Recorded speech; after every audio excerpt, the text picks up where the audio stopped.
حدیث سنو مزہ آئے گا۔ بخاری مسلم میں مشکات میں حدیث موجود ہے، نبی پاک فرماتے ہیں بندہ گناہ کرتا ہے، بندے سے گناہ ہو جاتا ہے، پھر وہ کہتا ہے یا رب یا رب یا رب مجھے معاف کر دے۔ اللہ فرشتوں سے فرماتا ہے میرے بندے کو پتہ ہے کہ میرا کوئی رب ہے، اور یہ بھی پتہ ہے کہ میرے رب نے مجھے معاف کر دینا ہے، اور اللہ فرشتوں سے فرماتا ہے گواہ ہو جاؤ میں نے اسے معاف کر دیا۔ فرمایا پھر نفس غالب آتا ہے، پھر کوئی گناہ کر بیٹھتا ہے، پھر عرض کرتا ہے یا رب یا رب یا رب، اللہ میں بھول گیا، میری مدد فرما، مجھے معاف کر دے۔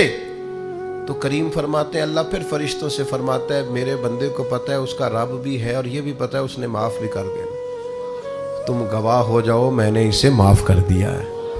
تیسری بار حضور بیان فرماتے ہیں، تیسری بار فرمایا پھر بندے سے غلطی ہو جاتی ہے، وہ پھر بھول جاتا ہے،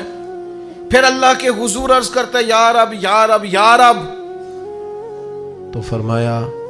مالک فرماتا ہے فرشتوں میرے بندے کو پتہ ہے کہ اس کا رب بھی ہے،